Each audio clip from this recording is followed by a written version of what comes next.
In the media, and we're part of that, but I guess when we see a generational talent come along, we start to get very excited about it, and we start to liken them to the likes of Gazas and so on and so forth. How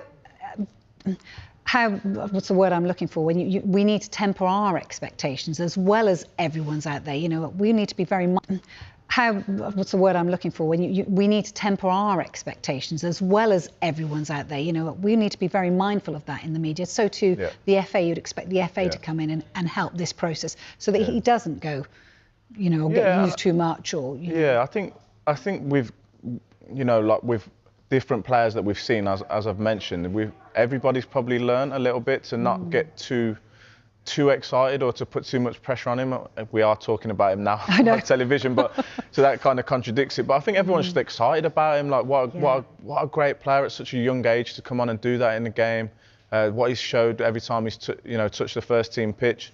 So we're excited. So it's we're going to talk about him, but at the same time, everybody needs to remember this lad's still at school. He's still a schoolboy. He's got such a long way to go in front of him, and everyone wants to support him in the right manner. But when he does special things, people are going to talk about him, evidently. So just the people that are in charge of him, being in charge of him and do what you want to do and take your time with him, if that's what being in charge of him and do what you want to do and take your time with him, if that's what needs to happen, or if you feel like he's ready. You're the one that's seeing him day to day. You know his personality, you know what he can handle or what he can't handle. So just keep testing the water with him, which I think it seems like Arteta is doing this season, and then he'll learn how he responds to certain situations, and then you can use him which benefits you and the club, not just the club, and maybe sometimes not the player.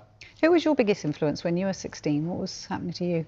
At 16, I was at Hensford Town and playing non-league. So at that point, my dad. I think my dad was the one who kept me going and kept me on the track of trying to become a professional footballer. And miles away from where this boy was, it seemed like I was nowhere near the Premier League at all. But I can't imagine what it would be to be, in year 11 and scoring a goal in the Premier League. That's crazy. So, from my personal experience, I think I had it. It was difficult, the journey, but an easier way because it was gradually. I moved up gradually, so every step was like a one little step, not just coming in right at the top. I think that's when it would be very difficult to come in at the top and at such a young age where you are immature, but you kind of think you know everything and you don't because you're still a boy. So I can imagine how difficult it is for Max Dowman and also all the people around him. How do you deal with him? How his friends, his parents, his family, like how do you now deal with this player that's clearly getting success and trying to keep his feet on the ground? Is that a hard job? Or I don't know. So we get one, So it's difficult, but we kind of get one of these players every now and again. So you kind of want to wrap them up in cotton wool and just make sure you can do the best for them and make sure that you don't fail them. I think if you're his agent or you're his family or you're his football club or you're his manager, just do the best by him. Are you just finally on him? Are you glad that he is at such a huge club right now, though, in this, so that actually he doesn't need to make any changes really? He can just sort of sit and enjoy and grow there. I don't think that they're in a position where they say, "Oh, we need to throw Max on now to get us back in the game." That's not really happened all season. So they've got so many players they can choose to call on. They'll put him on. They've been able to afford the luxury of putting him on when they want to put him on. So it's not like a team. Imagine now if he was at Tottenham, for example, they'd have to play him because they need to play him. That's maybe not in his best interests right now, but it's for the club. Where he's fortunate that he's at the right club, the right team. Seems to be the right manager that will play him when it suits both parties. Yeah. Makes sense, doesn't it? Okay, stay with it. The kid is special. I mean, I was seeing clips of him a while ago now.